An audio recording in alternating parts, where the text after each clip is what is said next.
Assalamualaikum warahmatullahi wabarakatuh. Perkenalkan, nama saya Lufician Pramesti, NIM B30020296 dari kelas G Ekonomi Pembangunan. Di video kali ini saya akan membahas tentang masalah yang muncul serta upaya yang dilakukan oleh semua pihak dalam mengatasi penyebaran COVID-19 yang tengah terjadi. Topik kali ini memfokuskan tentang masalah yang timbul karena dampak dari penyebaran COVID-19, yang kemudian masalah tersebut diupayakan oleh berbagai pihak, utamanya oleh pemerintah dan masyarakat, untuk diatasi dan diselesaikan agar tidak terjadi masalah yang berkelanjutan. Virus COVID-19 pertamanya ditemukan di Wuhan, Cina pada bulan Desember 2019. Virus tersebut menyebar dengan cepat di Cina hingga menyebar juga di hampir semua pelosok dunia, termasuk juga di Indonesia. Di Indonesia sendiri, penyebaran virus corona pertama kali ditemukan sekitar bulan Maret 2020. Dalam waktu singkat, jumlah kasus yang terinfeksi virus corona meningkat dengan tajam. Pada awal kemunculannya, banyak orang yang tidak terlalu memperdulikannya, bahkan ada yang menganggapnya remeh dan menjadikannya lelucon saja. Namun berjalannya waktu, peningkatan kasus COVID-19 terus terjadi, sehingga membuat pemerintah melakukan berbagai upaya sebagai tindakan pencegahan seperti mengeluarkan himbauan social distancing, himbauan tentang work from home bagi pegawai, penutupan sekolah dan melakukan pembelajaran secara daring, melakukan pembatasan wilayah, menyediakan pelayanan khusus di setiap rumah sakit di seluruh Indonesia untuk penanganan COVID-19, dan lain-lain.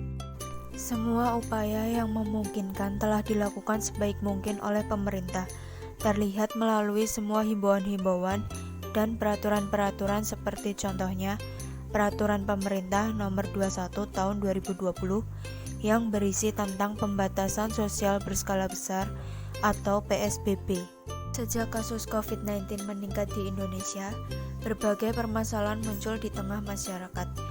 Tidak dapat dipungkiri jika COVID-19 telah hampir melumpuhkan berbagai sektor di Indonesia. Salah satunya sektor ekonomi. Kita tentu tahu bahwa sektor ekonomi merupakan salah satu sektor terpenting di sebuah negara. Jika sektor ekonomi melemah, hal itu menyebabkan kegiatan bernegara menjadi terhambat. Beberapa masalah bidang ekonomi yang timbul karena dampak dari penyebaran COVID-19, salah satunya yaitu yang pertama, kelangkaan barang. Di pasaran, beberapa barang tidak hanya langka, namun juga harganya menjadi mahal berkali-kali lipat, seperti contohnya saja masker, hand sanitizer, maupun APD. Tentu saja hal ini menimbulkan masalah baru, seperti penimbunan barang oleh oknum-oknum yang tidak bertanggung jawab.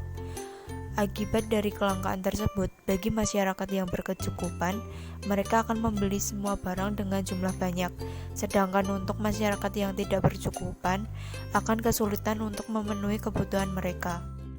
Yang kedua, melemahnya sektor pariwisata. Sektor pariwisata merupakan salah satu sektor yang cukup berkontribusi besar bagi pendapatan daerah maupun bagi peningkatan lapangan pekerjaan bagi masyarakat. Sangat disayangkan bahwa sejak kasus COVID-19 meningkat, berbagai tempat wisata, hotel, restoran ditutup. Hal itu tentu berpengaruh pada pendapatan daerah serta pendapatan masyarakat. Yang ketiga, meningkatnya jumlah pengangguran. Sejak pemerintah menerapkan berbagai kebijakan pembatasan dan penutupan wilayah, banyak perusahaan mengalami kerugian karena pendapatan mereka berkurang. Untuk tetap bisa menjalankan perusahaan di tengah penurunan pendapatan, beberapa perusahaan memilih untuk melakukan pengurangan karyawan. Munculnya beberapa masalah tersebut membuat pemerintah harus berpikir lebih untuk bisa mengatasi masalah-masalah tersebut. Setiap kebijakan yang diambil pemerintah tentu sangat menentukan kehidupan negara dan masyarakat. Namun sejauh ini upaya-upaya penanganan yang dilakukan pemerintah sudah cukup membuktikan bahwa pemerintah cukup serius untuk mengatasi masalah yang terjadi. Memberikan bantuan berupa dana modal bagi UMKM contohnya. Pelaku UMKM memainkan peran penting dalam perekonomian nasional. Selain itu juga, UMKM telah membuka banyak lapangan pekerjaan. Namun dalam kondisi pandemi sekarang, tentu banyak UMKM mengalami kesulitan pendapatan. Oleh karena itu, pemerintah memfokuskan untuk membantu UMKM berupa memberi dana bantuan modal senilai 2,4 juta agar pelaku UMKM tetap bisa menjalankan bisnisnya tanpa masalah.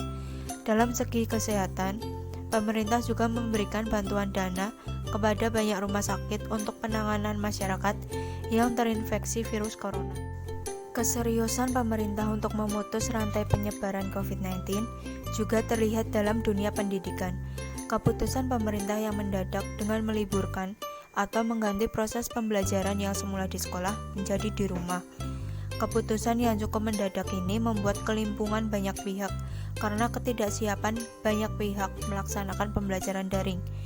Peralihan cara pembelajaran ini memaksa berbagai pihak untuk mengikuti alur yang sekiranya bisa ditempuh agar pembelajaran dapat berlangsung, dan pilihannya yaitu memanfaatkan teknologi.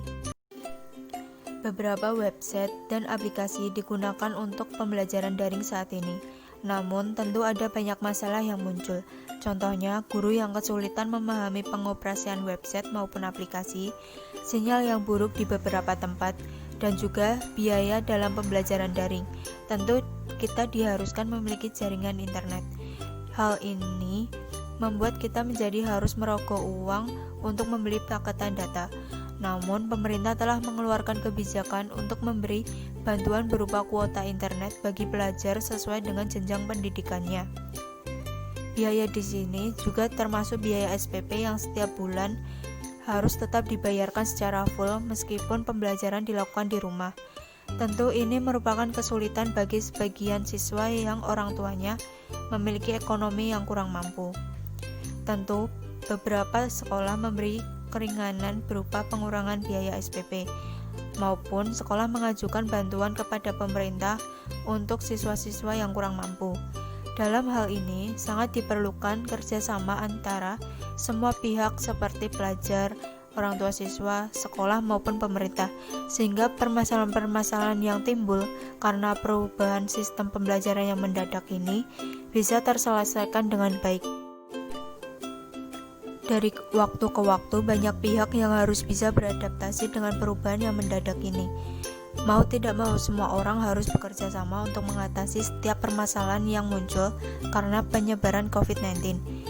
Pemerintah dengan tugasnya melindungi masyarakat dengan cara membuat kebijakan-kebijakan yang sebaik mungkin, dan masyarakat dengan tugas untuk mematuhi semua himbauan yang dianjurkan pemerintah seperti melakukan social distancing agar meminimalisir terjadinya kontak fisik terhadap orang lain, menjaga kebersihan, mematuhi protokol kesehatan seperti memakai masker, tidak berkerumun, selalu cuci tangan, dan lain-lain. Semua dilakukan di setiap tempat yang kita kunjungi, baik di jalan, di mal, di pasar, bahkan di tempat ibadah, agar kita tidak menjadi klaster baru orang yang terinfeksi virus corona.